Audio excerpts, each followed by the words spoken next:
امام بخاري چیرته پیدا سوی؟ امام بخاري په بخارا کې پیدا سوی. بخارا یو مشهور ښار د خراسان ده او یوه د ماوراء النهر له قدیمي او واسعو بلدانو نه ده او د سامانیانو په سلطنتونو کې چې د اسلام نه مخکې ول نو دا د هغوی پایتخت تیر سوی. کله چې اسلامي حکومت لا دغه خطې ته نه و راغلی نو په دې زمانه کې یو حکومت و سامانیون یې ورته ویلې. دغه سامانیون چې دا یو فارسي الاصله کورنۍ وله په دغه خطه باندې دوی واکمني درلودله خو په هغه زمانه کې د سامانیونو د خلافت مرکز پایتخت یې و هغه بخارا و. نو بخارا مخکې له دې نه هم ډېر مشهور شهرت درلوده. د جیحون د آمو دریا نه هغه طرف ته 2 ورځې پیاده مزل ده. د جیحون نه نیولې تر بخارا پورې 2 ورځې مزل ده. ترمیز بیا د هغه په غاړه پروت ده، طالبانو د آمو دریا په غاړه پروت ده، د بلخ بل طرف ته. اما بخارا بیا 2 ورځې پیاده مزل لري. او بخارا چې ده دا په خلافت بني امیو کې فتح سوی. امام بخاري بخارا کې پیدا سوی او بخارا په زمانه د بني امیو کې فتح سوی. له هغه زمانې نه رانیولې بیا تر اوسه پورې الله پاک په بخارا کې د اسلامي امت سیطره او هلته د مسلمانانو بادشاهي ده. امام بخاري رحمه الله دی د واړه اختر 14مه ورځ وه. تاریخ 149 کال د هجرت و. د جمعې د لمانځه نه وروسته په اسلامي امت باندې لکه د اختر سپوږمۍ چې راوخیږي نو اسلامي امت ته یو بل ستوری الله پاک راوخیځو. 14 د شوال د وړکي اختر د جمعې ورځ وله. د جمعې د لمانځه نه وروسته د بخارا په ښار کې داسې یو څوک وزیږېد چې د تاریخ په اوږدو کې به یې نوم امام المحدثین، امیر المؤمنین فی الحدیث، سید الفقهاء امام بخاري رحمه الله زیږیږي او د ده تولد وسو. او بیا امام بخاري رحمه الله چې پیدا سو نو علمی نشأت یې شروع سو. چونکه امام بخاري رحمه الله بیا کشر الکو او د امام بخاري رحمه الله تقریبا اول وار چې دی د امام داخلي په درس کې حاضر سو نو هلته د شهرت شروع سو. دی 11 کلن الکو. په بخارا کې یو لوی محدث امام داخلي ورته ویلې. دی له لویو محدثینو د بخارا نو نو د هغه یوه لویه علمي حلقه وله. دی هم د امام بخاري د امام داخلي حلقې ته ورغی. یو ورځ هغه درس کو نو امام داخلي د حدیث سند ویلې، داسې ویلې حدیث د سفیان عن ابي الزبير عن ابراهیم. امام بخاري ورته ویلې ان ابا الزبير لم يروي عن ابراهیم. ته خو وایې سفیان عن ابي الزبير عن ابراهیم. امام بخاري غږ پې وکړ وی ابا زبیر له ابراهیم نه روایت نه ده کړی. امام داخلي په درس کې په لسګونو شاګردان ناست دي نو یو دم ورخطا سو چې دا لږ څه وایي. نو امام بخاري ورته ویلې که یې نه منې اصل ته رجوع وکړه. د تا کوم اصل چې ده چې ته موږ ته سبق تر نه وایې اصل ته ورسه ویې ګوره. امام داخلي درس بند که کور ته لاړو. بیرته چې راغی رښتیا و ابو زبیر له ابراهیم نه روایت نه و کړی. خو چونکې داسې ورته ونه ویلې چې هلکه خبر خو داسې ده ورته ویلې نو څنګه ده کیف هو یا غلامو ای هلکه څنګه خبر ده. امام بخاري ورته ویلې دا زبیر چې دا زبیر ابن عدي ده ده له ابراهیم نه روایت کړی ده. امام بخاري هغه قلم راواخیست امام داخلي د اصلاح کړه ورته ویلې بلکل هلکه رښتیا وایې. بیا ورته ویلې چا پوښتنه د مجلس کې د امام بخاري نه وکړه چې دومره لوی علمي تصحیح دې وکړله ابن کم كنت حین رددت علی کله چې تا په امام داخلي دا اعتراض وکړه عمر دې څومره و؟ فقال ابن 11 سنه 11 کاله. ښه ډېر کم عمر د طالبانو چې په یوه لویه علمي حلقه کې د امام داخلي رحمه الله باندې هغه وکړه. نو دا د امام بخاري رحمه الله هدیة الساری مقدمه د فتح الباری کې او تاریخ د بغداد کې او امام الذهبي په سیر اعلام النبلاء کې او ډیرو د تاریخ کتابونو دا خبره ذکر کړې ده. نو امام بخاري رحمه الله ته الله پاک یو لوی منقبت ورکړی او الله عز وجل لوی شان ورکړی او د علم دپاره له وړکیتوب نه سفرونه شروع کړي ول. امام بخاري علم پسې ډیرو ځایونو ته رحلتونه کړي دي. علما کتابونو کې لیکي یو لوی اصل د علم دپاره سفر ده. دا زده کوي طالبانو. کم طالب چې علم پسې سفر وکړي هغه ملا تنګ نظری نه وي. ټوله تنګ نظري چې منځته راځي هغه د نه سفر د وجې نه کیږي. نو باید طالبان هغه څوک چې د دین رهبري په غاړه اخلي او د دین د قیادت دپاره ځان راپورته کوي باید سفر وکړي. نو امام بخاري شام ته رحلت کړی و. کله چې شام ته رحلت وکړ واخذ هناك عن محمد بن یوسف الفریابي.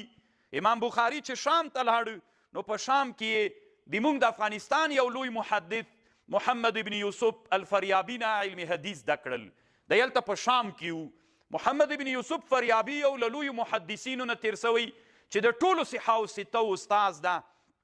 د یو کتاب هم سته ده په دلائل د نبوت کې چې ما سره خپله کتابخانه کې سته د محمد ابن یوسف الفریابي. نو په افغانانو کې د امام بخاري یو استاذ محمد ابن یوسف الفریابي چې کله شام ته لاړو نو امام بخاري هلته په شام کې له ده نه علم زده کړ. نو طالبانو افغانستان الحمدلله د تاریخ په اوږدو کې داسې دیني مدارس یې درلودلې چې د امام بخاري غوندې طالبان به هم د دغه مدرسو په زانګوګانو کې زنګېدل.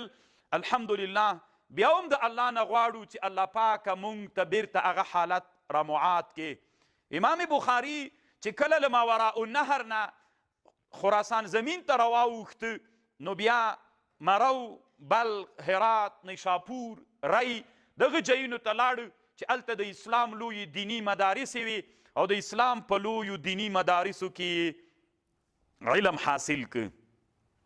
بلخ ته راغی. امام بخاري د افغانستان د خپل وخت لویه دینی مدرسه چې په بلخ کې وه د بلخ یوه نه طالبانو په سوونو مدارس په بلخ کې وي. لکه ما طالبانو دا یاد ساتئ بلخ ته نه د اوسنی مزار نه ده. بلخ ټول شمالي ولایتونه تقریبا د افغانستان بلخ ده. حتی پنشیر هم بلخ ده.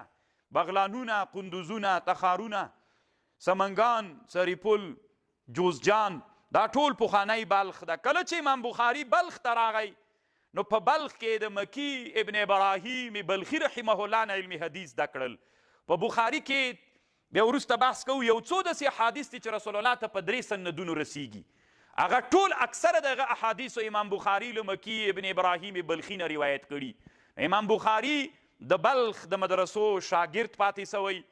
بحیا ابن بشر، د محمد ابن ابان، د حسن ابن شجاع، د یحیی ابن موسی او د امام قتیبه ابن سعید البغلانی رحمه الله د ده نه یې درس ویلی او هلته د هغوی شاګرد پاتې سو.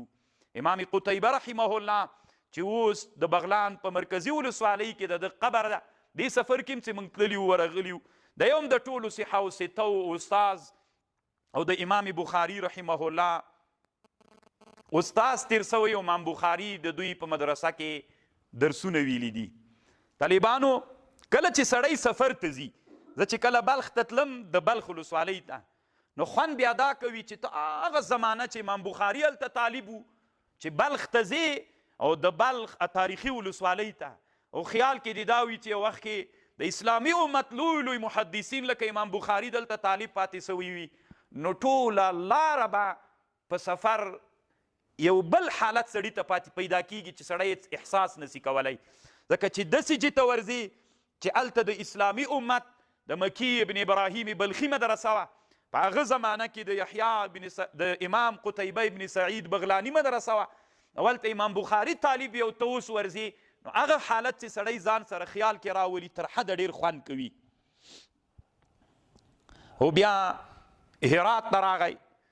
په هرات کې د احمد بن ابي الولید الحنفي د ده نه علمي حدیث زده کړل. احمد بن ابي الولید الحنفي دا زیارت اوس هم په هغه کې سته.